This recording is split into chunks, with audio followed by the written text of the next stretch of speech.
Welcome back to Everyone, a podcast about celebrating storytelling. We talk movies, TV shows, video games, and more every week. Daniel, what are we talking about today? I'm lost. Are we Christmas?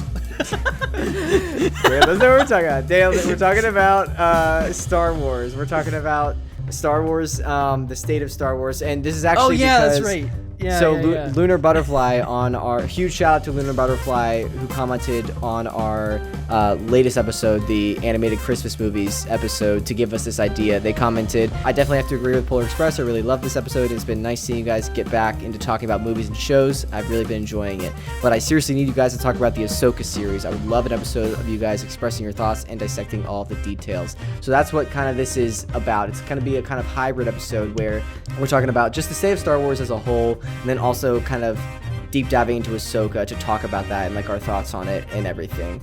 Also discussing the news about Dave Filoni being CCO promoted and kind of what that entails. So that's what we're talking about, and we're dressed up in Christmas attire because this is coming out a couple weeks before Christmas. I've got my Star Wars Christmas sweater on for audio listeners. We both got Santa hats on.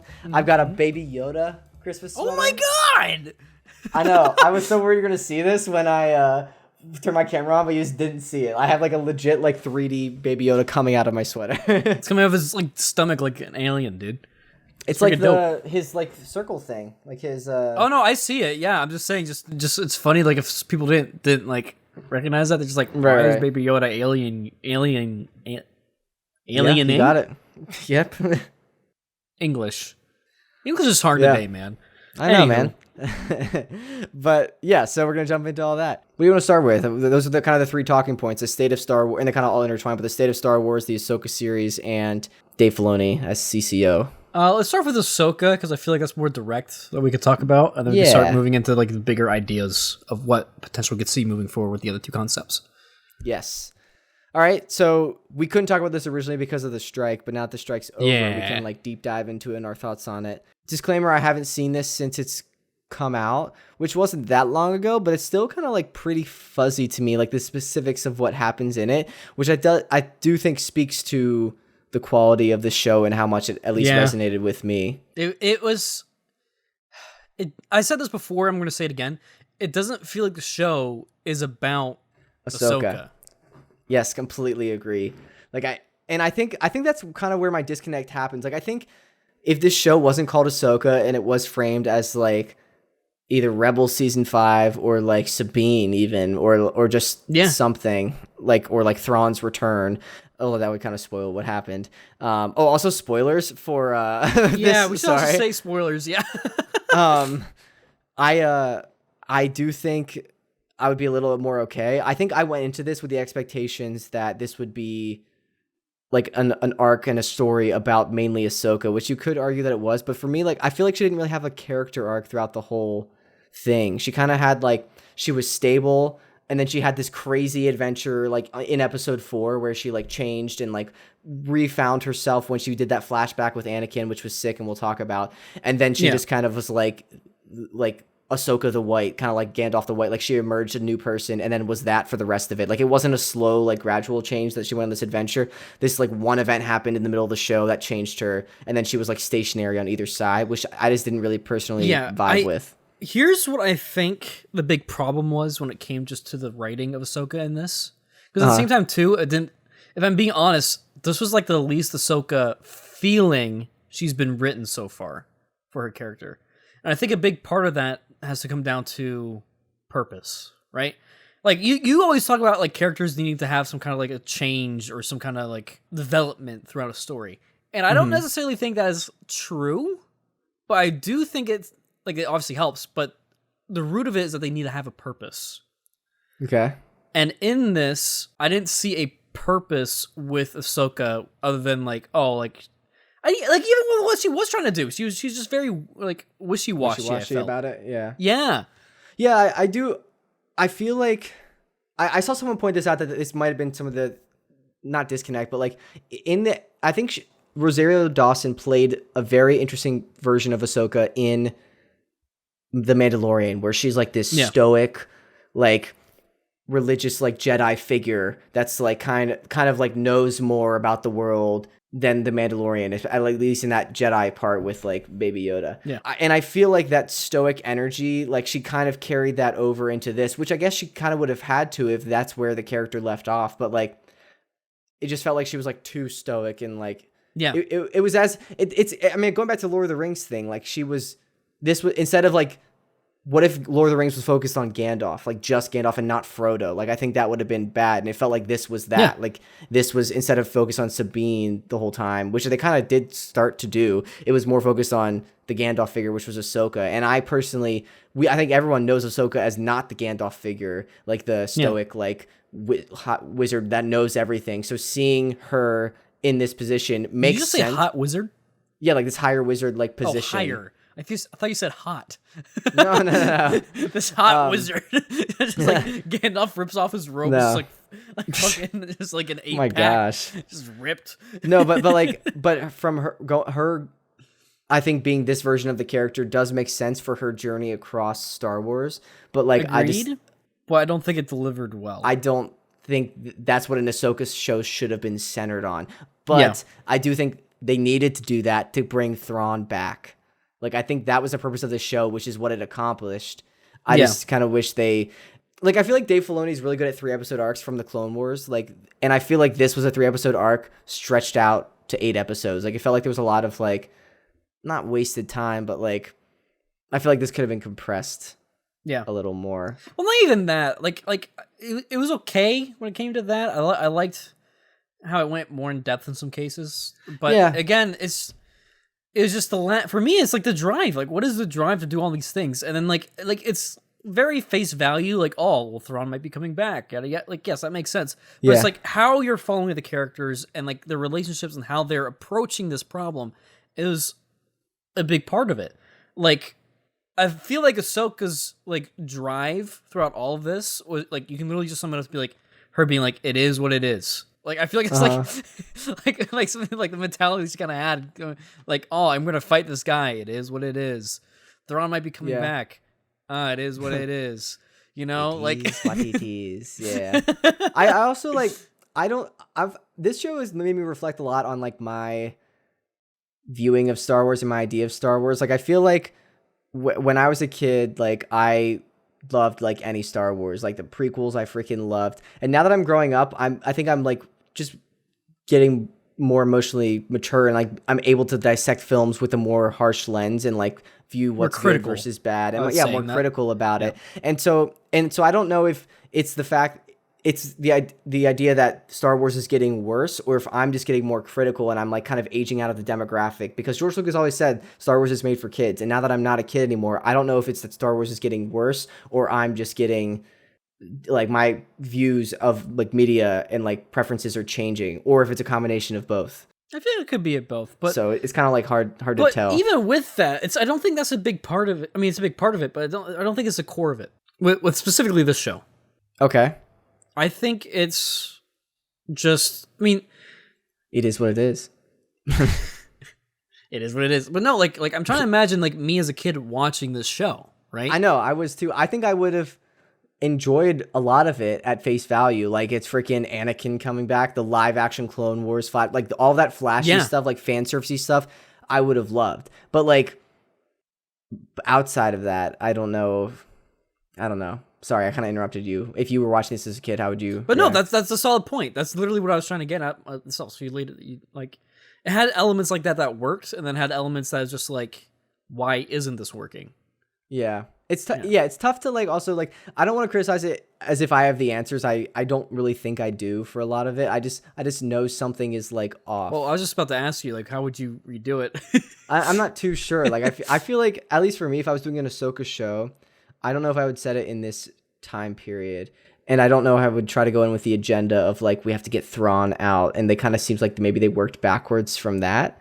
I don't know. I think there were some good ideas in there. Like the idea that Ahsoka has kind of lost her way and then needs to get back on track to finding the hope in things and believing in Sabine and letting someone back in. I think that's a cool idea. I think it just wasn't executed too well. Like Sabine's whole journey with like learning how to use the Force, and then like all of a sudden at the very end she learns how to use the Force and then like pushes Ezra across like a baseball or like a football field abyss. I was like, that like escalated super quickly, and Yeah. I wasn't too fond of that. I don't know though, dude. Like there were parts I did like though. Like I don't want to just rag on it. But yeah, sorry. Can we talk about some things we did like? Because I feel like we are ragging on it. Well, there's one thing I do want to point out, just like super duper critically for one very oddly specific thing. Are you ready? Yeah. So you know, like the little crab people. Yes, at like on the galaxy that's like the adjacent galaxy. Yeah. Yes. So what was it? So there's like the baby one you get in this one shot, and then you see all the grown-up ones. And then the grown-up ones I think have bigger eyes than the baby one. And I'm like, okay, that's kind of weird for like anatomically to think about, because in most because like babies usually have like the bigger eye. Well, bigger, but usually it's like your eyes stay the same. Proportion and then, wise. like, yeah. But like there's a big visual difference there. I'm just like, so their eyes probably grow. I don't know why. I mean, I know why. Like I'm going to be like thinking about the character design and stuff like that. But like that like threw me off when I saw like the little baby. Like that's why I was thinking of. Maybe that's a plot point in the next one. Like if they stay on this planet too long, their eyes will like bug out and explode or something like that. Like there's something in the atmosphere that like does that to you. I don't know. Although Ezra was there for a while. Yeah, it's mustard gas. Yeah. Okay, I do want to talk about a few things I did like, if that's cool with you. Yeah. I did like the whole sequence with Hayden Christensen back in the World Between Worlds, or whatever it's called. I know it's fan servicey, but like those live action Clone Wars flashbacks were freaking sick. They were dope. And like with flashing, when like lightning would, or like light would strike, and then like he would flash between Anakin and Vader. Yeah. That was super cool. That was really well done. Yeah. I also did like the Balin character, the villain who that actor passed away, unfortunately. But like he did? He was like this. Yeah, he passed away right before the show even came out. Well, shit. Which like I also don't know if that means they like cut some of his stuff that they were setting up for like a future thing because they don't have him anymore. Well, dude, so the way the show ended.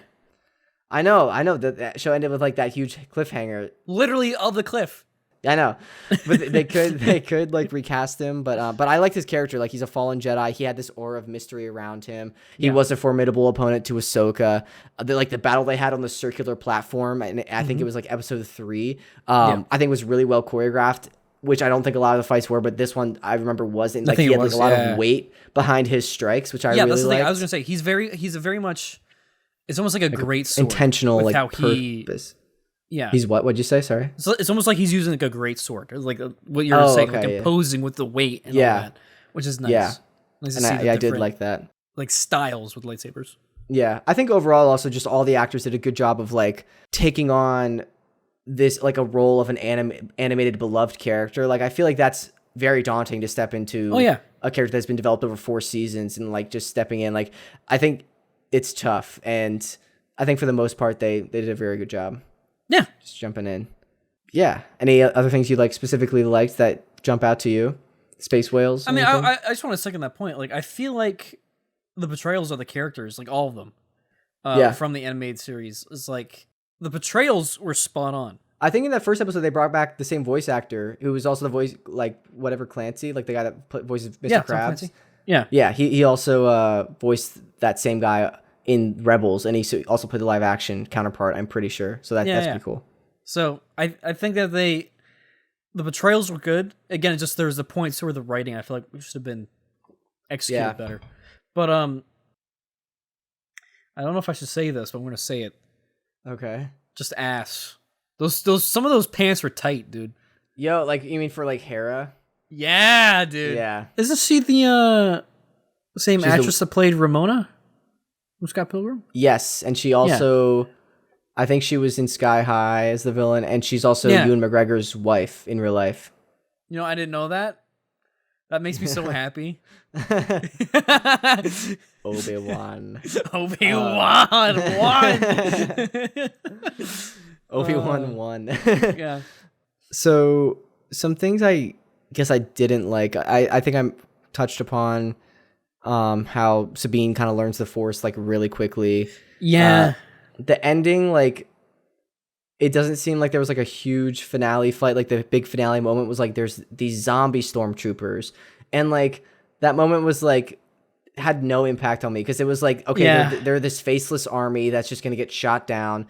Oh, now they stood up one more time, and they're still this faceless army, and they got shot down, taken out like piece of cake again. Like I feel like that was more well done in the games. I think something similar to that was done in the original Jedi Fallen Order.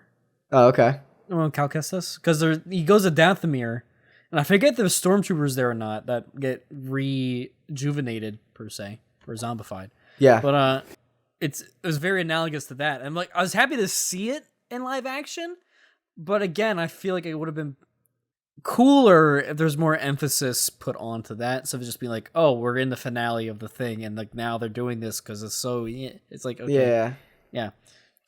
I do like how that they got the Thrawn voice actor to play Thrawn, but from what my roommate Matt from college told me, and he's been on this podcast, but like Thrawn, at least in the books and especially even in the portrayal of Rebels, he's like this master strategist that's also like very physically formidable and like trains in all sorts of martial arts and is like physically fit. And I do know that this is like years later, but it's just like, it seems like he let himself go a little bit compared to that. And it's just like that the actor, I think, is like an older gentleman. So I'm not really blaming him, but I'm just kind of like, I don't know, there was a little disconnect there. He's still a tall guy. But yeah, still tall, formidable guy, but like he just seemed kind of like a hunched over old man versus like this like jujitsu warrior. Here's what I don't like about the portrayal of Thrawn in this, and also just in Rebels. It seems like he keeps losing, and he's like, this is all part of my plan. Yes! But it's like, you're supposed to be a master strategist, so you keep, like, intentionally losing? Like, why? Like, it doesn't make any sense. And then on top of that, it's just, like, he'll point out, like, what they're going to do next, and then they do it, and then he still loses. Yeah. And then you predicted your failure. But it's a vicious cycle of it. He does it all the fucking time. Yeah. It's like, how narcissistically big brained are you? Like just admit like, oh, I fucked up. But actually, no, it was all part of my plan. Yeah. Because of this third That's objective. like you when we play Rocket League. If you make a mistake, you're literally pissed off at something you do all the time. And you just completely called yourself out, and you cannot argue out of that. Like, you do that every time you miss the ball. You're like, oh, it's all part of the plan. And then like Evan or I like save it, and you're like, see, I knew you were gonna do that. You're like, no, you didn't. Like, you literally okay, but just got infuriated by something. It's funny because we all do it now. We literally have we're like, oh yeah, we're faking. Oh yeah, that was faking. You know, like. No, oh but my you God, can't, dude. like, you do that all the time, and now you're saying you get mad at. I feel like I pulled because back. I called you out all the time. I just realized that is like the perfect analogy, and you were like, I can't believe he does that. And like, you do that. I'm Thrawn in Rocket League. You're Thrawn. Yeah. Rocket League. Rocket League. But yeah. I didn't really like all the like Senate politics stuff with Hera, and like how she wasn't allowed to go because the New Republic was like I really didn't like, there was that scene with C-3PO when he goes into the Senate room and like the Senate guys are like not letting him go. Like, it just felt so like disconnected from like I think at one point I saw someone point out that like the guy, like Hera comes in and is like, oh, like they have this super like hyperspace engine that can get them to the next galaxy that Thrawn's at. And the guy's like, oh, that's like, the guy like doesn't believe her, and it's like, this is all like part of fantasy, and like Thrawn in another galaxy, that's crazy. And I'm like, dude, like, she was at that battle where Thrawn like shot off. Like, it's not like this is some folklore thing. Like, she was present. Like, this happened 10 years ago, like, if that, like this is not like and like he just like didn't believe her. I'm like, dude, you live in Star Wars, like there's aliens in other galaxies. Like, it just felt disconnected. But also I wanted to point out, sorry, this is a long tangent, but like, no, you're good. I feel like a lot of the Senate and like politics stuff was so interesting to me in Andor, and this felt so far from that for how this was written. It just like felt so disconnected. And seeing what Andor was, and that this could have had elements of that, I was like let down. But again, that goes back to my original point. Like, I don't know if I'm just growing out of the core demographic of Star Wars because I like the more mature content like Andor kind of thing. I don't know. Does that, any of that make sense? No, I get what you're saying there, but at the same time, like, one with Andor, that was still during the time of the Empire. True. And it's I think a lot of the maturity and enjoyment out of that from your perspective is that because it is more secretive and there's like more like it's written more maturely because there's more layers to it. Yeah. But this, it was definitely more on the surface. And again, like the disconnect with that one guy specifically, like that was very forceful to show like his disconnect. Yeah. And another reason why the New Republic inevitably falls again. Yeah. So like I get it. Like the whole point is like because the whole point of the New Rebellion. New Republic. No, sorry. Yeah, New They're Republic. rebelling against the themselves. We won. Sorry. We don't know how to do anything except rebel, so we're just gonna rebel against ourselves. But no, like they're it's not meant to be like a military dictatorship like the Empire was. So you bring in civilians to be in your high power roles. There's just the point of the Republic, right? Right. And that's the biggest problem with that when it comes to the argument you just made, where it's okay. Hera literally just had this battle, like not only the original battle experience, but also like. So you're saying he's supposed to be stupid? Like that's the excuse? Okay, I don't know. I mean, I do see what you're saying completely, but like, and I'm not disagreeing with you. I'm just saying like that's kind of a dumb excuse. Like I don't know. Like if that's what Star Wars is going with, but like I see your point. I mean, all politics is stupid, but yeah. All right, we do not want to go down that rabbit hole. So what else happened? Oh, what do you think? What like the finale with Balin? Like they set up the brother and sister and like the balance of the Force from the Clone Wars. Well, this time they're dead. Yeah, I know. So it's just like, okay, what other kind of people relics? were theorizing that like he was gonna replace the brother or something like that and represent the dark side, and that like Ahsoka was she's like Ahsoka the White, she might be like represent the light side or something. People were theorizing about I don't know, that. But I do think it would be interesting to see them. It's two ways. Either one, yes, it's going to be them taking on roles like that, because I feel like the Force needs to have some kind of entity to establish that. Actually, no, I'm going to say three ways. The second way would be finding relics that had power related to them, right? Okay. Or the third way would be explaining the origins even better for like the father, the daughter and the son and all that. So, because if you're able to explain like their beginnings and like their origins to how either they were imbued with the Force or Force incarnate or whatever it may be, right? I'm sure there's more stuff to read up on that. I don't know. It'd just be interesting to see a character go through that kind of arc. You know what I mean?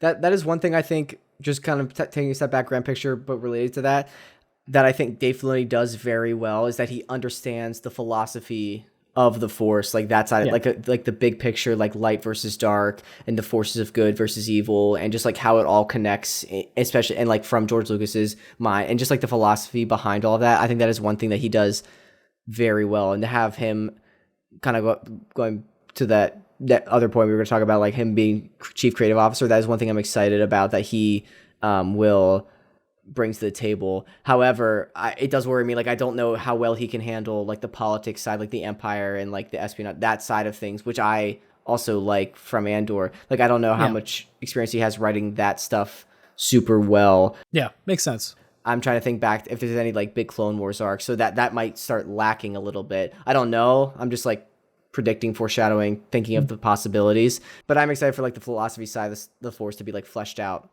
more, because I think he is really good at that. Yeah, agreed. Anything else you want to talk about with Ahsoka? Like, I just figured what happened like in each episode.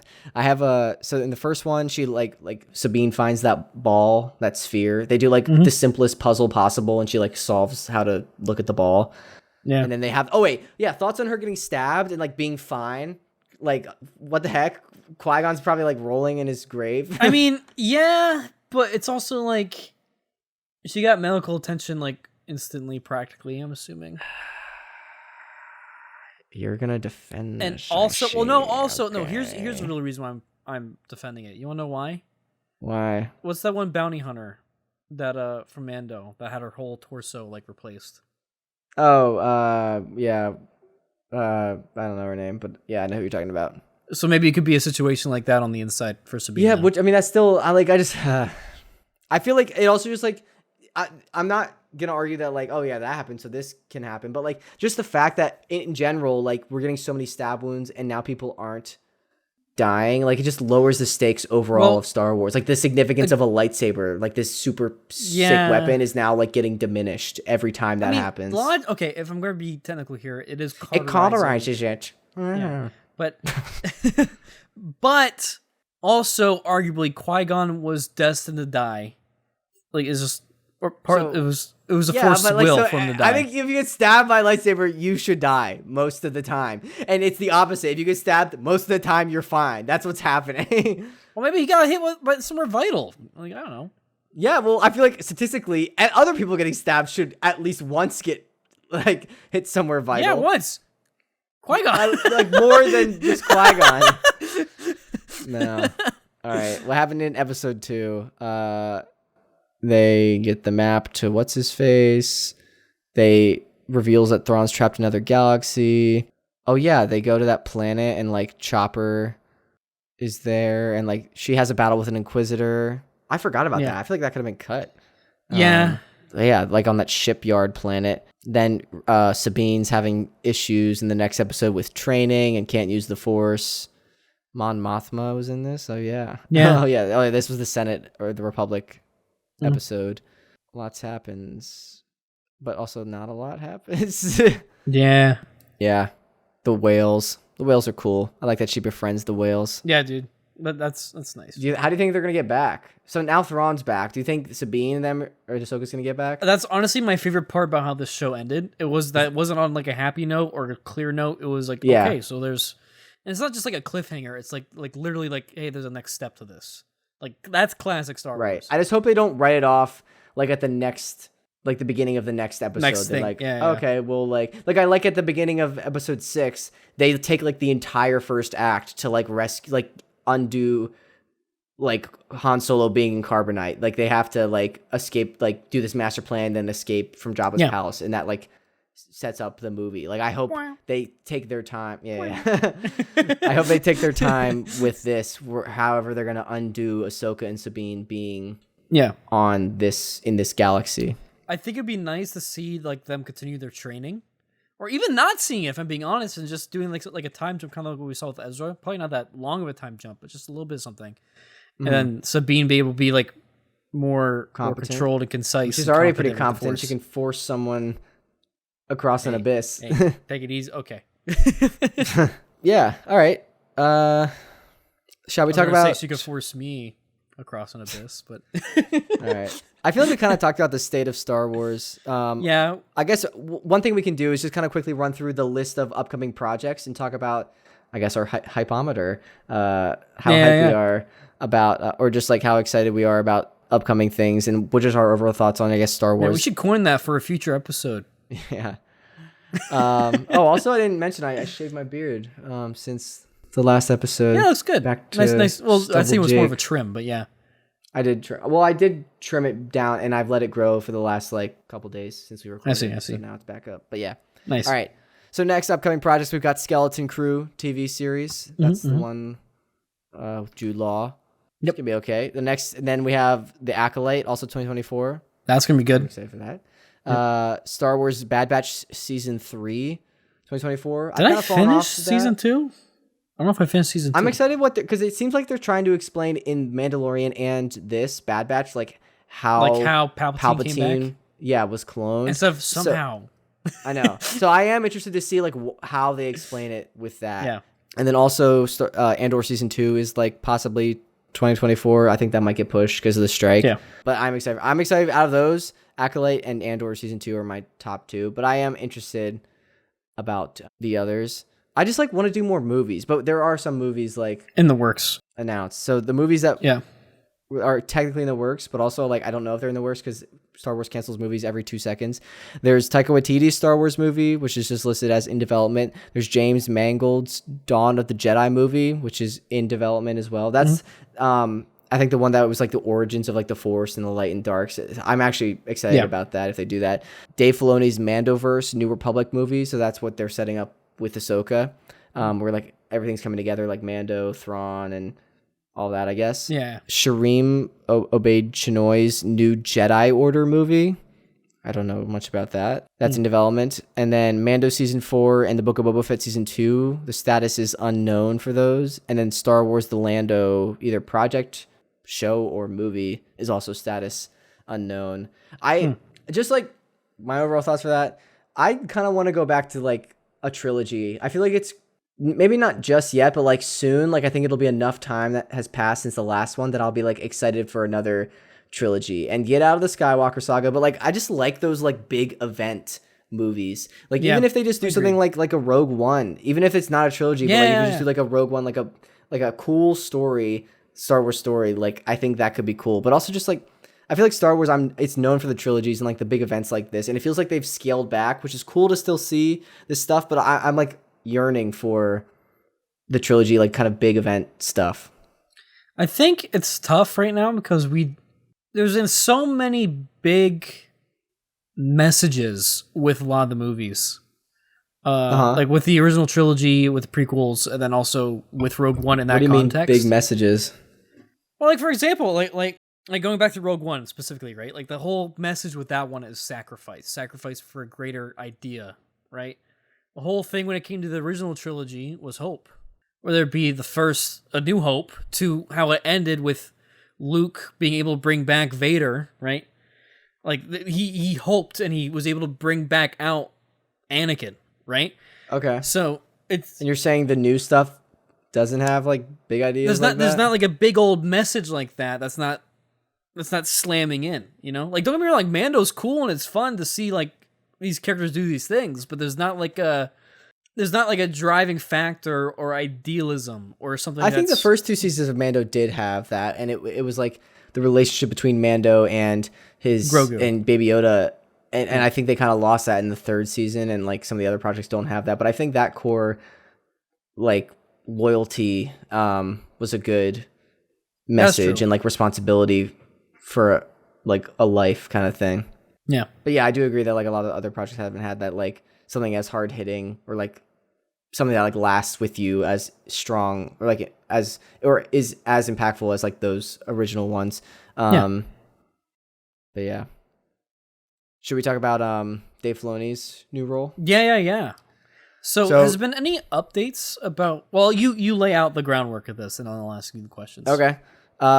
So it was announced a while ago that, a couple weeks ago, that Dave Filoni is being promoted to Chief Creative Officer, which was trying to look up who was Chief Creative Officer before him. Like, was there one? And if there wasn't, that might have been an issue that there wasn't one. Wasn't it Kathleen? I don't know if she was like head of... I think she's like president of Lucasfilm. I don't know if she was like wearing both hats kind of thing. I feel like that'd probably be a both hat kind of thing, but maybe, yeah. But like basically this Chief Creative Officer role now means Dave Filoni, instead of like, I think right now he's just been like doing his own like projects, and then people would come to him like if they have questions. He said people would come to him like usually in post-production if they had questions about their projects, and usually at that point it was kind of like too late for him to like really have any huge impact, but he could like gently nudge to like help it get to a better direction. But now he's going to be more involved at the inception of all the projects. He's going to be working with Kathleen and another person, I forget their name, but they're like the head of story at Lucasfilm. And so it'll be Kathleen, head of story, and Dave Filoni working together at like the inception of projects to like have more of an impact and be able to give more help with guidance, which I think could be a good and bad thing. Cause like Dave Filoni's been kind of hit or miss for me. It's mainly been hit, but like I said, Ahsoka was kind of mid in my opinion. That was like his first full, like mainly on his own show. Yeah.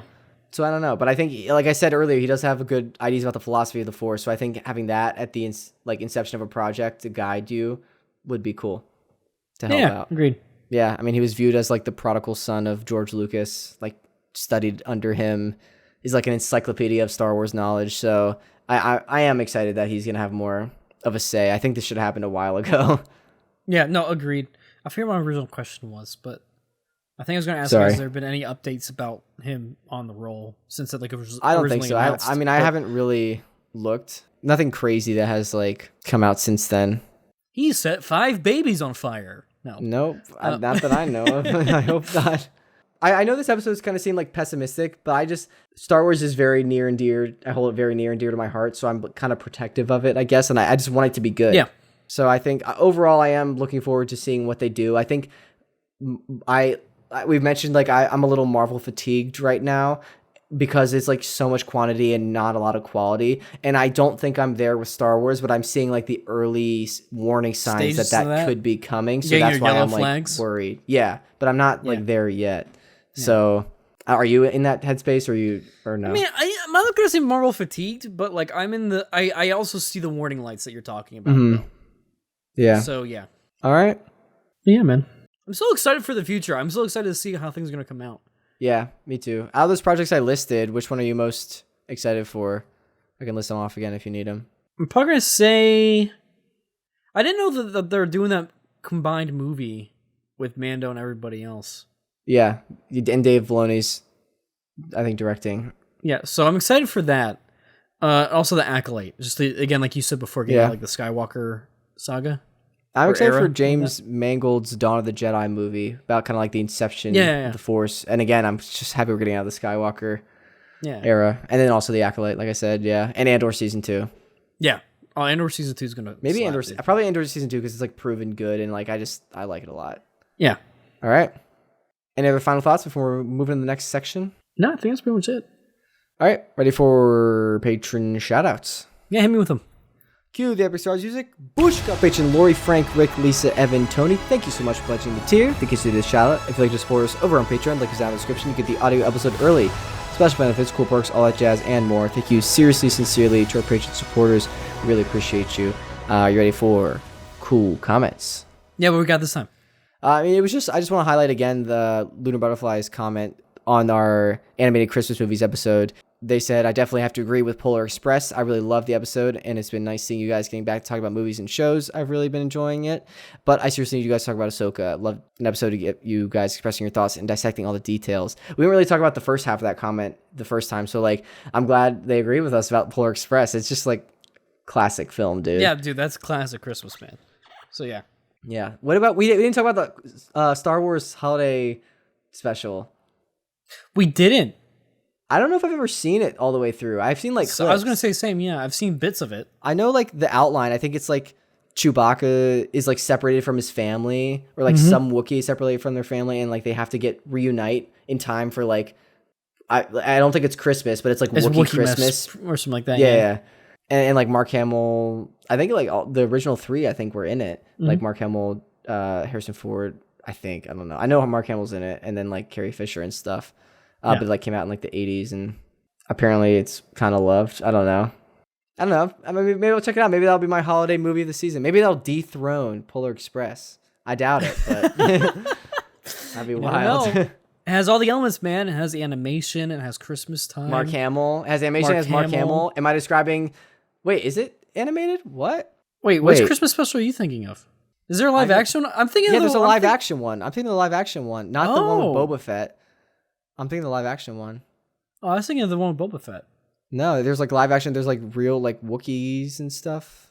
Oh, shit. Why does it make me think of Fraggle Rock? What is Fraggle Rock? You don't know about Fraggle Rock? No, what is that? This obscure thing you mentioned? No, I don't know about it. Oh, no, I've seen this. This is like Muppets or something? Yeah. It came out in 1983. No, Daniel, I'm not familiar with this 1983 Muppet TV show. Sorry. Gotta get on down to Fraggle Rock. All right. Is it good? Is it Star Wars related? It's not at all. The only connection you can make between Fraggle Rock and Star Wars would be like McDonald's. Like, do they have good girth to crisp ratios? What, the Fraggles? The Muppets? Yeah. I wouldn't know. Okay. But I mean, I think there is a holiday special that is animated. I think that's like a TV movie special. Yeah. I don't know if Mark Hamill's in that one. No, I think. Oh no, Mark Hamill is in that one. So you could, if you came up to me, you could say like, have you seen the holiday special that's animated with Mark Hamill in it? And you could be describing that, like the Star Wars Holiday Christmas Special, or Rhapsody Street Kids. Yeah. Oh, dude, I love that. That's great. All right. You ready for the introduction? Yeah, tell me when. When? We just talked about what we want to talk about, and now we're done. Thank you so much, everyone, for listening. We really appreciate it. We've got one more week, and then after, so this comes out on the 11th, and then the next week's the 18th. I don't know what we're gonna do. I don't know what we're gonna do at that time yet. But the 25th, we have a special Christmas episode planned for you, and then on the 1st, we also have a special New Year's episode planned for you. So stay tuned for that. Thank you, everyone, for listening and watching. Goodbye. Bye.